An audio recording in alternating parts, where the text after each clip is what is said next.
sanam ko ar tehin do nak khan sakrat porot idi kate midbar katha saate ar sereng ko anjom tabon pe ar noa do nak khan holong hulung hiloga na sereng le arti ape kana abo sakrat porot do hor hopona serma pura rena joto khona marang porot kana ar tehin do huyuk kana holong hulung ar hana setak bor khona na chet leka bon sat saprak kana enang khon onage cholo na bon nyela ar mi serma din okal ka bon parom kida okal ka bon tahena onage cholo sereng lekate anjom tabon ᱤᱧ ᱥᱤᱛᱟᱹᱨᱟᱱᱤ ᱦᱟᱸᱥᱫᱟ official channel ᱨᱮ ᱥᱟᱱᱟᱢ ᱠᱚ ᱥᱟᱹᱜᱩᱱ ᱫᱟᱨᱟᱢ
tehin do patara pitha ko benawa ko ora patara pitha ko benawa ar poilo rapa pitha do mane bhitor orak re ar barhe ro ko gidiya ar mid kicha do chulhe re ko chapat khanjoya ado jom nyu tayom to okaleka ko serenya hese okrena hoko sereng dia hoy ado jom nyu kate to nongka duk na sereng anjomok gea hese to cholo nak khan duk na meta sereng bon anjom lege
रुसिका बाबा हड़ कोदो तिरियो बनाम साब काते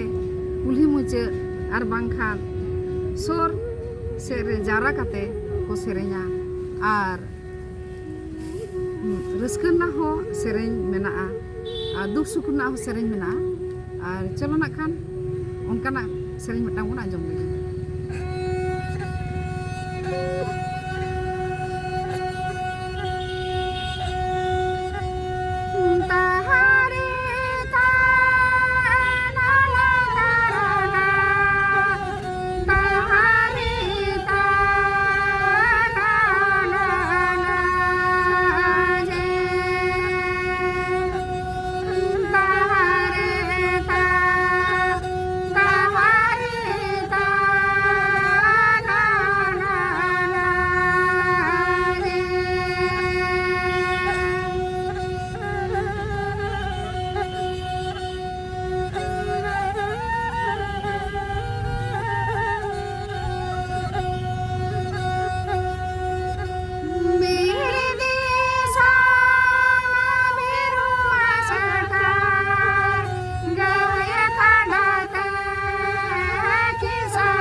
sakral redo ayma lekana sereng ge mena ani bugiya ho badija ho adona badija etom kate sendra chala okton nage metang cholo sereng bon anjom lege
तो नौका कते गे नवा दो नाक खान आरो चलाव इदी ताबोना और निये परे गे नाक बन हिजुआ खान सिंह साकरात रेना ओना ना इदी कते आरो बन हिजुआ चलो नवा परेया वीडियो बन नेला।